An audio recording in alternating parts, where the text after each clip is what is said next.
بسم اللہ الرحمن الرحیم۔ شروع کرتا ہوں اللہ کے بابرکت نام سے جو بڑا ہی مہربان نہایت رحم کرنے والا ہے۔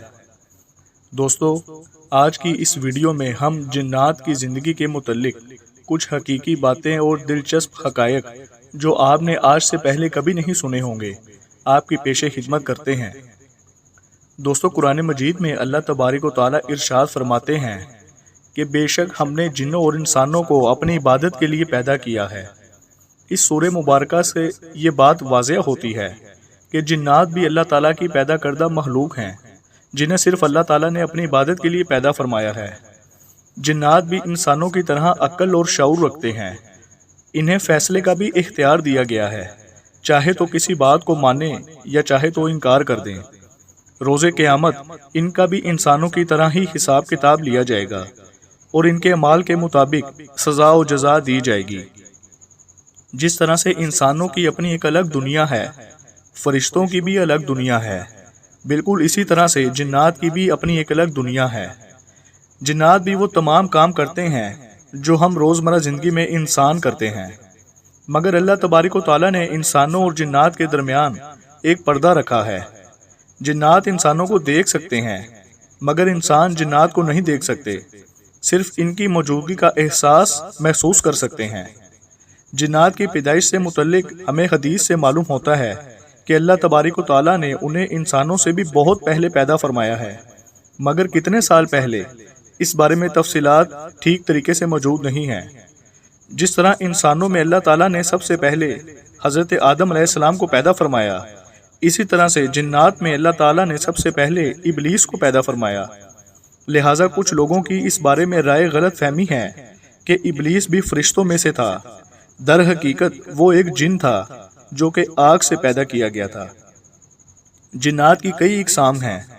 جو جن اپنی اصلی شکل میں ہی رہتے ہیں انہیں جن ہی کہا جاتا ہے، جبکہ جو جن انسانوں کے ساتھ رہنا پسند کرتے ہیں انہیں عامر کہا جاتا ہے، اور جو جن انسانوں کو تکلیف دیتے ہیں، تنگ کرتے ہیں، انہیں ارواح کہا جاتا ہے، اور جو جنات برے اور غلیظ ہوتے ہیں انہیں شیطان جن کہا جاتا ہے، اور یہ شیطان جن گندی اور ناپاک جگہوں پر رہنا پسند کرتے ہیں۔ دوستو، جنات کی سب سے طاقتور اور شرارتی قسم کو افری کہا جاتا ہے، اور ایسے افری قسم کے جنات کا ذکر ہمیں حضرت سلیمان علیہ السلام کے قصے میں بھی ملتا ہے، جس میں ایک افری جن نے حضرت سلیمان علیہ السلام کو ملکہ سبا کا تخت لانے کی پیشکش کی تھی۔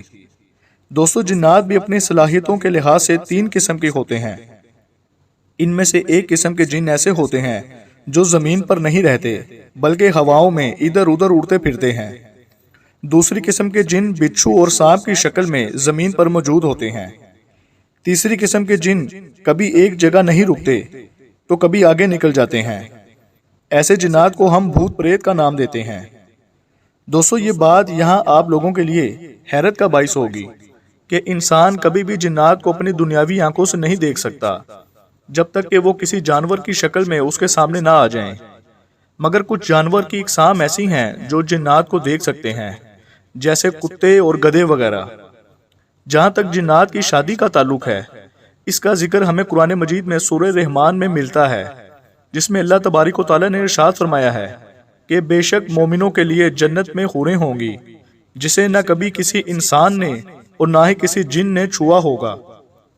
لہٰذا اس آیت سے یہ بات کا پتہ چلتا ہے کہ جنات بھی ازدواجی تعلقات قائم کر سکتے ہیں۔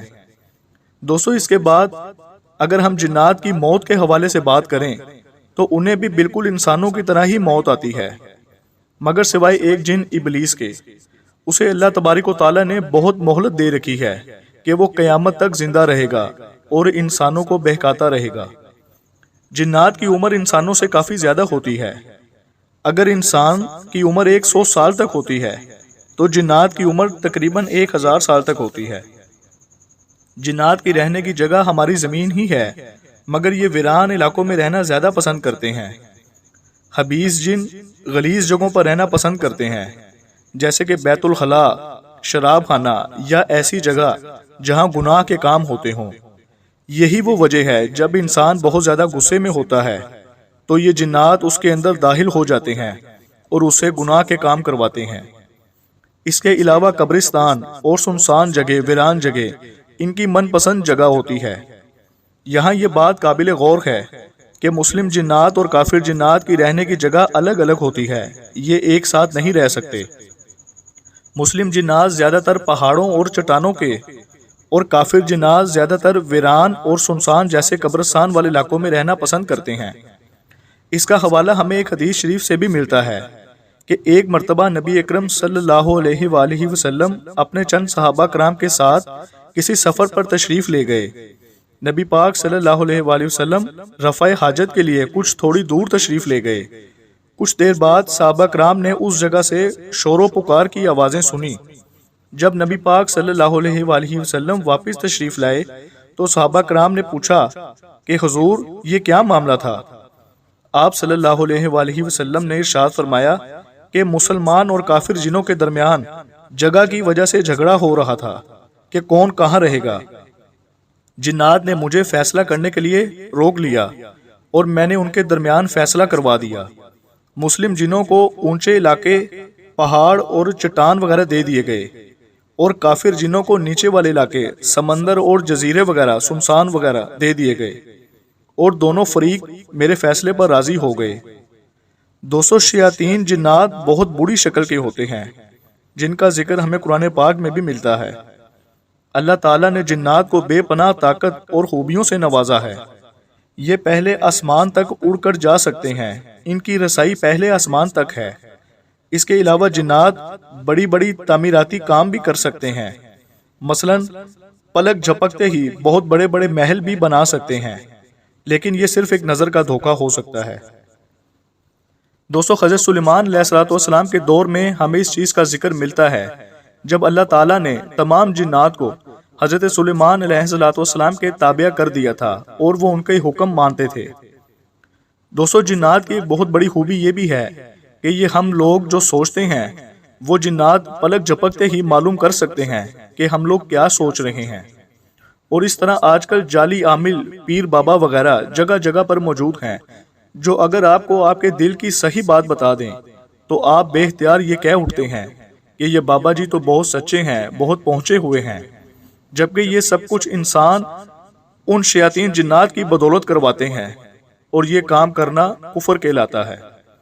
جہاں جنات کو اللہ تعالیٰ نے بے پناہ طاقت اور خوبیوں سے نوازا ہے، وہاں ان کی کچھ کمزوریاں بھی ہیں، جیسے شیاطین جن اللہ کے نیک بندوں کو بہکا نہیں سکتے اور ان سے ڈر کر راستہ چھوڑ کر بھاگ جاتے ہیں۔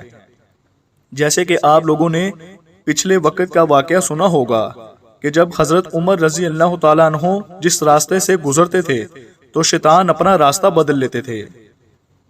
دوستو، جنات معجزات نہیں دکھا سکتے بلکہ صرف جادو سے انسان کی آنکھوں کو دھوکہ دے سکتے ہیں۔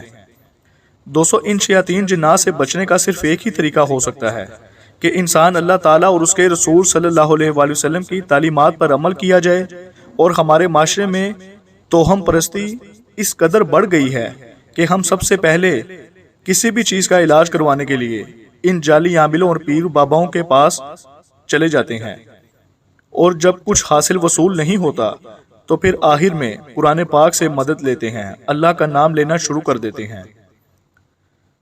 دوستو، آخر میں ہم سب کی یہی دعا ہے کہ اللہ پاک ہمیں ہمیشہ ان شیاطین کے شر سے محفوظ رکھے اور قرآن مجید اور حضور اکرم صلی اللہ علیہ وآلہ وسلم کی تعلیمات پر عمل درآمد کرنے والا بنا دے۔ آمین ثم آمین۔ دوستو، ویڈیو پسند آئی ہو تو ویڈیو کو لائک کر دیں، چینل کو سبسکرائب کر دیں، اور اگر آپ کسی اور دوسرے ٹاپک کے بارے میں کچھ پوچھنا چاہتے ہیں، کچھ جاننا چاہتے ہیں تو آپ کمنٹ سیکشن میں اپنی رائے کا اظہار ضرور کیجیے۔ میں پوری کوشش کروں گا کہ انشاءاللہ تعالی آپ لوگوں تک انفارمیٹیو ٹاپک کی ویڈیو بر وقت پہنچا سکوں۔ تو دوستوں، ملتے ہیں نیکسٹ ویڈیو میں۔ محمد اظہر رفیع کو اجازت دیجیے گا۔ اللہ حافظ، خوش رہیے، آباد رہیے اور مسکراتے رہیے۔